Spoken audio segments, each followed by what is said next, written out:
Nakatutok pa rin kayo sa community program ng inyong paboritong CLTV 36. Ito po ang topic. Siyempre, ako po si Jody Dizon Mercado, ang nakakasama nyo araw-araw sa ating kwentuhan. Para po sa karagdagang balita at updates, tumutok lamang po at mag-subscribe sa aming mga social media platforms. Ang aming pong official Facebook page ay CLTV 36 Official. At meron pa ho kaming isa pang Facebook page. Ito po ang CLTV 36 News. Ang aming pong Instagram account para po mabasa ninyong ang aming mga IG post. Makita at mabasa ang aming mga IG post. Ito po ay CLTV 36 Official. Para naman po sa aming mga tweets, ang aming pong Twitter handle ay CLTV 36. Sa mga nais mapanood ang mga nagdang episodes at programa ng CLTV at ang aming latest uploads, mag-subscribe ho kayo sa aming YouTube channel na CLTV 36 Official. Para sa karagdagang impormasyon hinggil sa CLTV at sa aming live streaming, i-type lamang po sa inyong web browsers ang www.cltv36.tv. And syempre, ang amin naman pong TikTok account ay at CLTV36. Basahin na po natin ang inyong mga ipinadalang komento sa ating topic question of the day. Anong hindi mo malilimutang karanasan kasama sina lolo at lola? Oh, very sweet naman. Syempre, no? Medyo mahalaga sa atin ang ating mga grandma at grandpa. Ang komento po ni Evelyn Javier, yung pera niya na kahit 25 cents lang or piso, nakabalot pa sa panyo and nakabuhol pa at nakaperdible sa sayan niya. Nalalabas niya lang yun pag wala na kaming pang-ulam na dalawa at ibibili namin ng Tommy or Owishi yung tigpipiso at isasawsaw sa suka na may asin. Solve ang tanghalian naming dalawa. Purest love she can offer that time. Talagang ang mga lolo at lola, no?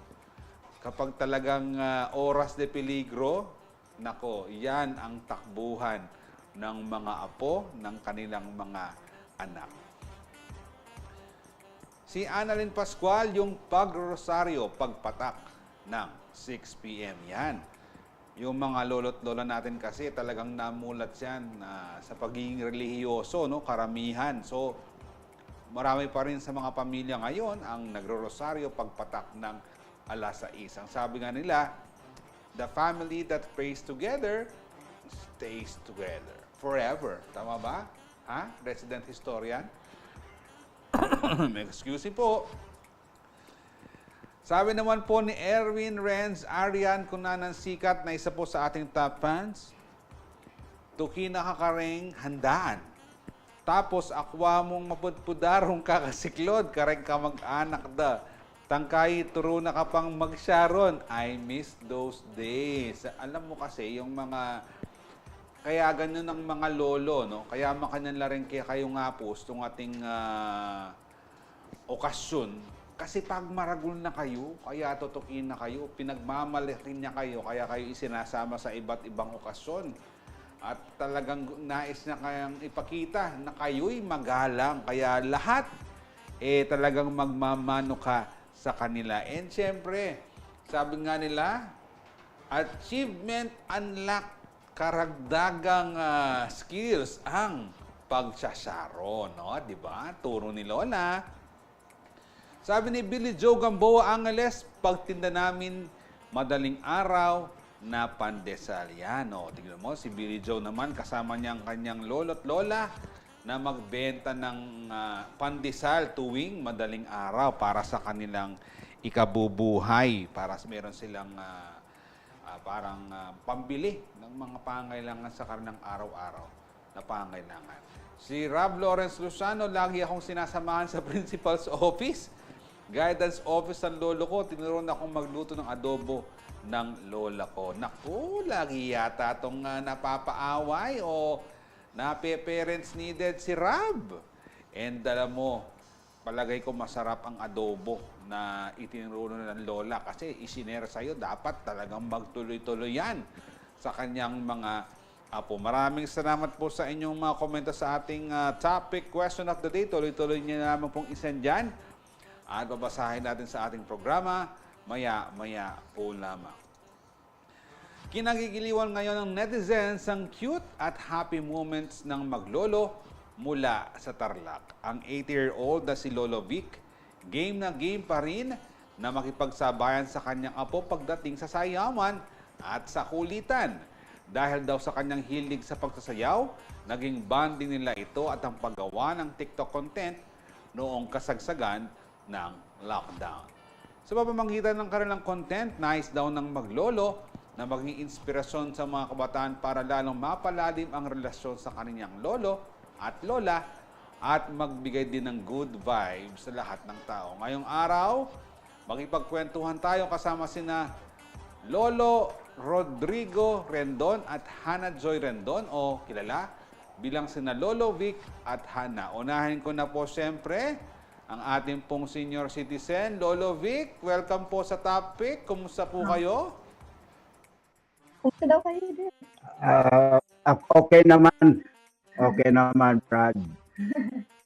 Vic, baka may gusto kang i-greet, i-shout out o batiin mga mahal sa buhay, kamag-anak, at followers, subscribers mo, Lolo Vic. Baka gusto mong batiin kasi baka magtampo yung mga yan na isasabihin sa'yo, Lolo Vic, lumabas ka pala sa TV, ba't di mo naman kami sinout out? Go ahead po sa mga nais mong i-greet, Lolo Vic.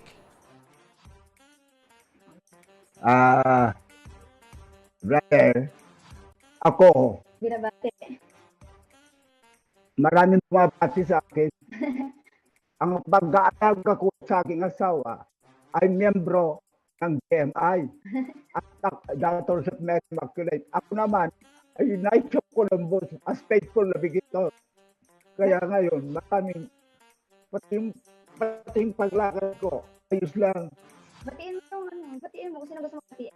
Binabati ko lahat ng bishop. Nagkaroon kami ng time dito sa San Juan de la Merced sa Salamat. 11 na bishop. Parang hindi ka Di mga family ko, matay. mga kaibigan mo. At mga kaibigan ko, especially the member of the Port Assembly. Thank you, Lolo Vic, ha? And siyempre, kasama ni Lolo Vic, palagay ko, kasama ni Lolo Vic ang kanyang baka paboritong apo. Hello, Hannah! Kumusta ka? Hello, ayos lang naman po.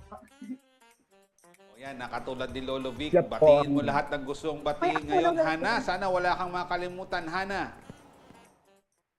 Okay po, binabati ko nga po pala yung family ko, yung Dalida and Rendon family, yung mga high school friends and college friends ko po, and also sa mga taong sumusuporta po sa amin ni Lolo ko. Abangan niyo lang po yung mga i-upload ko po namin video sa TikTok at tuloy po kayo sumuporta sa amin hanggang dulo. Yun po. Ayun. Alam mo kasi, feeling ko si Lolo Vic, kaya medyo kakaunti lang din ang kanyang ginrit kanina. Eh baka matapos ang ating programa, hindi pa matapos sa kanyang mga pabati. Pero Hannah, ikaw ba ay nag-aaral pa? Yes po, I'm third year college student po at Tarlac State University po. At ang kurso ko po is marketing management. O kumusta ang iyong pag-aaral naman, Hannah? Ayos lang naman po. Malapit po akong graduate. And bakit ang kurso na yon ang iyong kinuha? Meron bang nag-impluwensya sa iyo or talagang ikaw ang pumili ng kursong iyon? Actually po, first choice, wala po siya sa choices ko po eh. Ang first choice ko po talaga is edu. Pero ang naipasa ko po sa entrance exam is marketing management. Yun. And alam mo kasi, pag sinasabing marketing, yan yung maagang nagigising sa umaga at nagpupunta sa palengke. Tama ba yung marketing na pagkakaalam ko, Hana?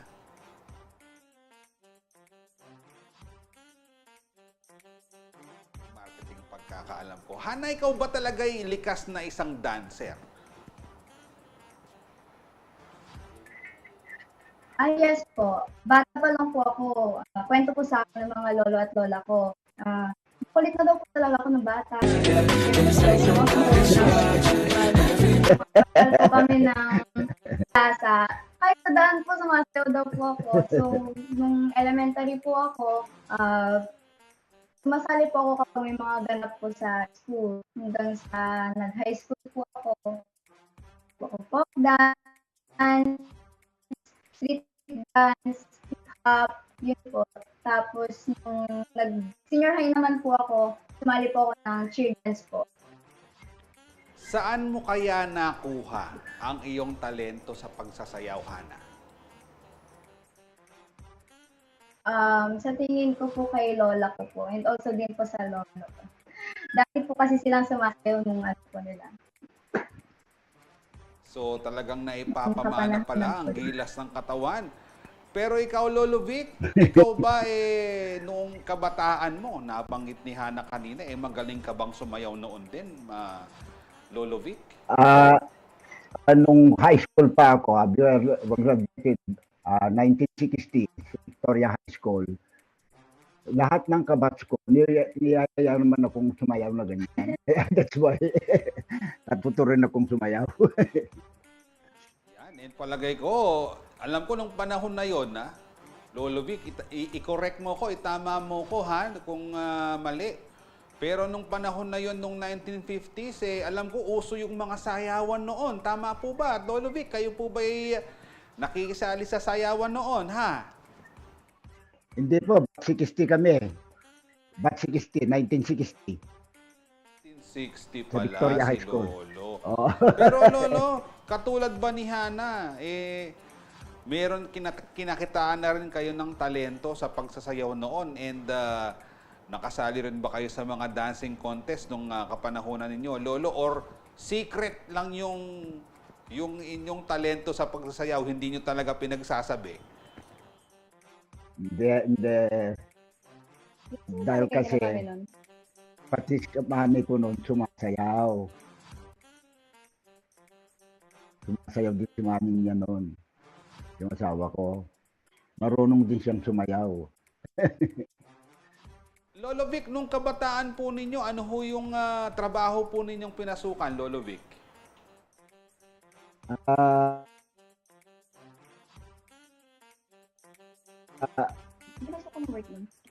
Nung marami akong pinasukan na trabaho.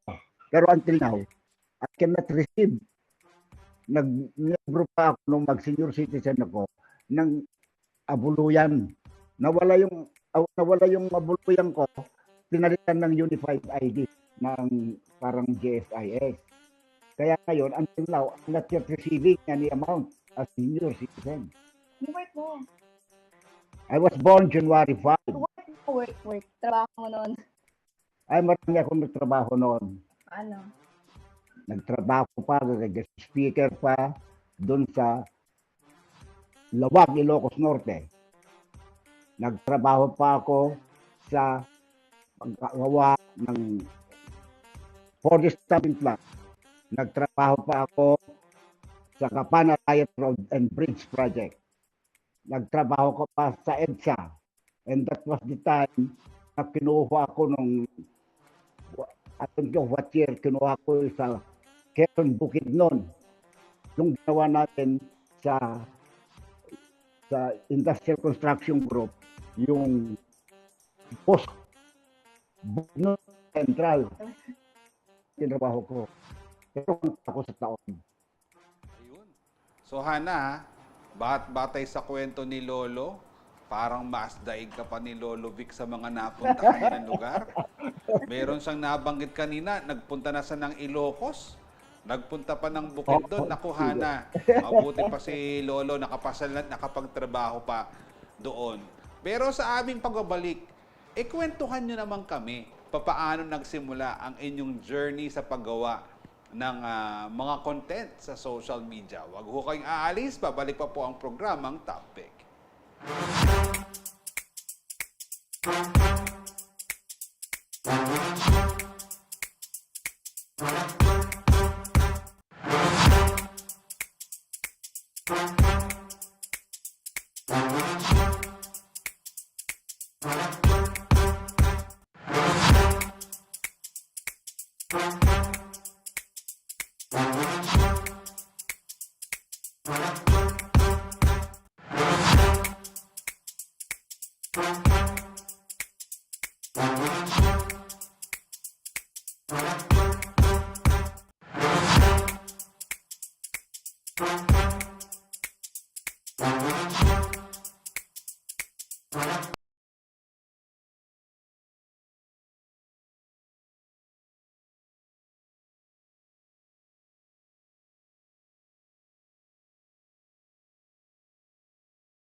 Kayo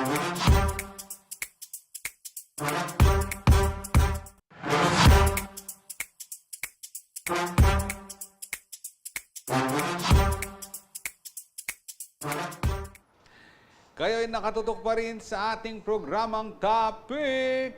And let us read again. Basahin po natin ang inyong mga komento sa ating topic question of the day. Anong hindi mo malilimutang karanasan kasama sina lolo at lola? Yan. Maraming sharing ngayon. Maraming nais i-share ang ating mga kababayan. Ha?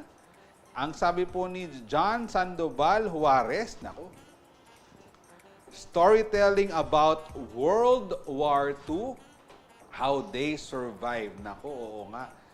Yung mga karamihan kasi ngayon sa mga nakatatanda, no, nabuhay na sila, no, naipanganak na. Syempre, World War II yun, panahon ng giyera. At syempre, isa po sa ating kasamahan dito ay nabuhay din ng panahon na yon, Reynaldo Bravo Jr. Kaya siya rin po, nasi-share niya sa atin ang mga kwento niya noong panahon ho ng digmaan. Ang alam ko nga ho, ito ay nadapa habang nakikipagbarilan sa gubat ng Bataan, kung saan po siya nakadestino. Si Paula Tere Pangilinan, pag 6 p.m. na, agkat na nakang mga di. Sa lina kung duman pisamban maragul. Pag emi patutod, pasaliyang 7-up, ampong piatos. Oo, no? May mga ganyang, may mga ganyang habit, no? Yung ating mga lolo at lola talaga. Yung iba pa nga, hindi ko alam kung meron pa rin yung nagganganga, no? Talagang umipitas tapos dinidigdik. Naalala ko yung lola ko nagganganga nung panahon na yun. Si Thelma Gorospe, sobrang tiyaga mag-aruga. Kahit may karamdaman, hindi kami pinababayaan ng lola ko. Siya lang kasama ko, pati lolo ko, busog kami sa pagkain galing bukid. Yan, alam mo, kapag ang iyong lolo at lola, merong niyang mga bukirin, may tanim, nako, palagay ko ang kanyang mga apo, talagang healthy living, gulay, isda. Kaya talagang magpasalamat tayo sa ating mga lolo at lola. Si Puyat Estrelita, si lolo, nagpapalis lagi ng puting buhok. 100 piso, halos puti naman na lahat. Si lolo naman, ganon din, pati toot. Pag mayroon pang nakapang maliit, sabihin meron pa. Yung pati pa naman sa kilikili. Miss you, Apong Cora and Ingkong Roding. Oo, pag kasi nagpapabono talaga ng white hairs, no? At kada white hairs, piso. Di ko lang alam ngayon, baka 5 pesos na, mataas na yung singilan. Si Melody Olve, yung sasama kanya sa pagkuha ng pension niya. Yan, tapos bibili ka ng bagong tsinela. So, ay nako, marami akong kilalang ganyan pag kumukuha na ng pensyon. Naku po, pati Jollibee, ha? Nilibre sa Jollibee ang kanyang mga apo. And ako, syempre, ako'y napakaswerte na ako'y nagkaroon din ng lola, syempre, no? And marami kaming mga times together. Ako, isinalba ako ng lola ko noon, nung pinalayas ako ng nanay ko, dahil sa sobrang laro, nung bata pa ako, nakasako na yung damit ko. Yun, di ko talaga makakalimutan yun. Nanay ko, pinalayas ako. Lumayas ka, doon ka na lang sa mga kalaro mo. Tapos, sirahan ako ng pinto. Ang lola kong nagbukas ng pinto. Pasok ka na. Ikaw kasi, huwag ka nang maglaro ha, huwag ka nang gabihin. Di ko makakalimutan yun. Tapos, nung college ako, meron pa akong isang lolo, wala akong kapera-pera. May date ako nun. Binigyan ako ng 300. Thank you ha, sa lolo ko na nagbigay sa akin ng 300 pesos noon na malaking bagay na sa panahon na yon. And syempre kasama pa rin po natin ang ating mga bisita, si Lolo Vic at si Hana. Eto, Hana, papaano ho ba kayo? Paano ka nagsimula sa paggawa ng ng mga social media content? Paano kayo nagsimula, Hana? Nagsimula lang po nag-start siya nung nagka-lockdown po nung March 2020. And parang yun na po yung naging libangan namin ng lolo ko hanggang sa may isang video po na nag-viral. Hanggang sa tinuloy-tuloy na po namin siya. Ayun po. Ang tanong ko sa inyo, papaano naman ho kayo na-impluwensyahan ni Hana na sumali sa kanyang mga video sa TikTok, ha, Lolo? Paano ho ba niya kayo nahikayat na sumali sa mga content niya? Paano daw kitang nahikayat na sumayaw? Eh, gusto ko sumasayaw dahil yan ang pinakamagandang ko. Ako na lang po nasagot. Ano po, kasi po lagi naman po siya idea, kapag sumasayaw po kami, pag ginayaya ko po siyang sumayaw, sabi ko, di, sayaw tayo, saglit lang to. Ganun, hindi niya po alam na upload po siya. Pag ma-upload ba, iya ako, sabi. Ano yung feeling ni Lolo Vic tuwing feeling ko napanood niya na yung mga videos na ginagawa. Ito nga nakikita sa ating TV screens yung nag-switch pa kayo ng damit. Ano yung pakiramdam ni Lolo while making these videos? Okay lang naman po sa kanya pag inaayak po siyang mag-video. Kasi since kami lang po yung parang nagbabanding dito sa bahay, pag inaayak ko po siya, for the G lang naman po siya. Okay lang po sa kanya pag may mga ganun po akong pinapagawa. And na-enjoy naman po niya. Dun sa isang video, nakita ko si Lola na si Lola ba full support kay Lolo habang gumagawa ng mga videos na to kasama ang kanyang siyempre paboritong apo na si Hana. Oo. Yes po, support po siya. Lolo Vic, ano po ang pakiramdam na kayo'y sikat na ngayon? Anong feeling mo daw?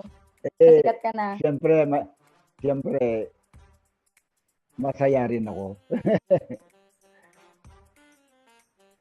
And alam niyo po ba, Lolo Vic, marami din hong natutuwa sa inyo and kay Hana dahil talagang trending po ang inyong videos. Hana, in-expect nyo ba na talagang marami ang makukuha nyong views sa mga videos na ginagawa nyo ni Lolo Vic?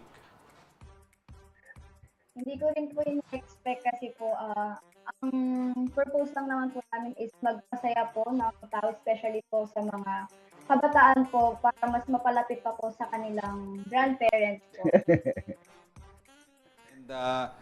And Lolo, ito, kumusta ho ba bilang apo? Si Hana, kumusta siya bilang apo? Kumusta daw ako bilang apo? Gandahan mo. Eh, maski sino, marami akong apo, pero siyang pinakamamahal kong apo ko. Yung katabi ko na dito sa kwarto. Minsan, marami din siyang inalaga ng mga starlet na pusa. Hana, nabanggit mo kanina na noong panahon ng pandemic, doon lang kayo nagsimula. Pero ngayon, nakailang videos na ba kayo and meron ba kayong upcoming videos pa na lalabas kasama si Lolo Vic? Yes po, meron pa po kaming susunod na i-upload. And kumusta yung mga mga nanonood sa iyong mga videos? Ano yung kinokomentuhan nila sa inyong dalawa? Halos karamihan po sa mga nababasa ko po sa comments po sa mga video na ginagawa po namin ni Lolo ko, puro po mga apo na agad nawalan ng kanilang lolo at lola. Ayun po. So, ang mga nababasa ko po dun is, buhay pa daw po sana yung kanilang lolo or lola, is nagagawa pa daw po nila yung ginagawa ko po sa lolo ko ngayon. Oo, syempre, di ba? Parang Dami sa pong- mga viewers natin ngayon, it's never too late. Tama ba ko, Hana? It's never too late Yes po. na magkaroon ng quality time sa inyong mga lolo at lola. Am I right, Hana? Yes po. Lolo, syempre, At this age, importante ho ba sa inyo na siyempre mabigyang pansin, no? Maalagaan at magkaroon ng ganitong oras kasama ng inyong mga apo? Kayo ho ay nasa edad na at gusto nyo lang na makapag-relax at siyempre makasama ng masaya matagal yung mga apo. Kayo ho ba ay ganito yung mga hinahanap ninyo ng mga nakatatanda pag nasa ganitong edad na? Okay, talagang dito na siya sa bahay nakatira. Ito na ba yung hinahanap mo? Siyang hinahanap.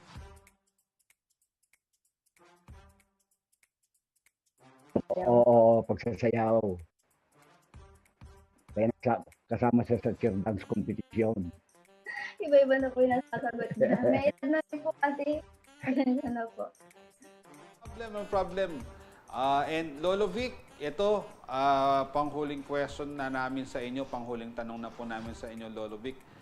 Ano ho ang nais nyong mensahe na ipaabot sa mga kabataan at sa iba pang lolo at lola para sa kanilang apo?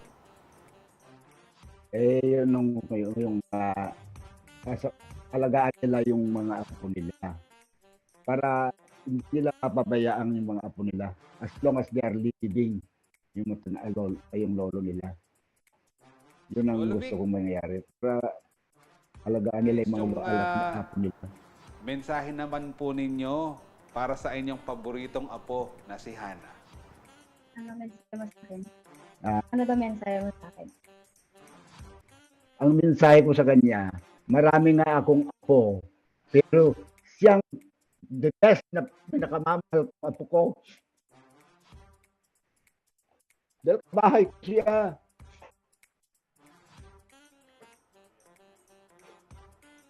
Okay, sige. Lolo Vic, thank you very much po and talagang ramdam namin yung talagang inyong pagmamahal sa inyong apo. And how about you, Hana? Una, ano munang nais mong ipaabot sa mga kabataan dyan at the same time sa iba pang mga lolo at lola?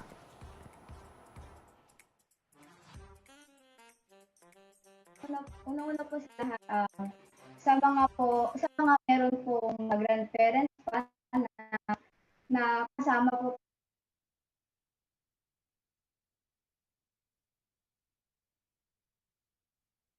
Sina Lolo Vic at Hana, and nakita naman po natin talagang iba ang tandem ng ating mga bisita, no? And si Lolo talagang, alam mo kasi iba kasi yung feeling talaga, no? Kapag ang apo at ang kanyang mga ay lolo at lola ay talagang merong mga quality time together.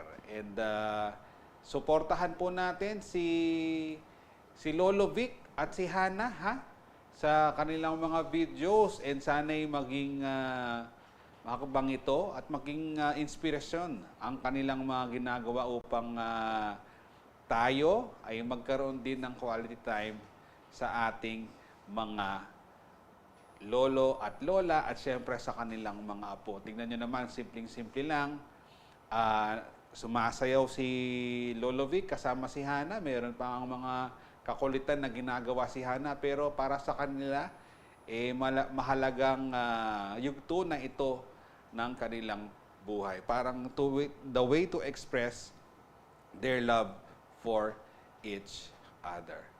And good luck po kay Lolo Vic at kay Hana. Sana ay marami pa kayong mapasaya sa ating mga viewers, sa ating mga kabayan. And syempre, good luck and God bless din po sa inyong dalawa, Lolo Vic and Hana. Hanapin niyo po ang kanilang TikTok videos and syempre yung iba pang kanilang ginagawang social media content. Abangan niyo po yan. Maraming salamat po sa manonood nyo sa ating programang Topic. Tumutok lamang sa CLTV 36 para sa latest updates. Sa aking anak na si Harper Arabella at wife na si Patricia, kalaguranda kayo. Ako si Jody Dizon Mercado, taga rito kasama nyo, CLTV 36. Atin to.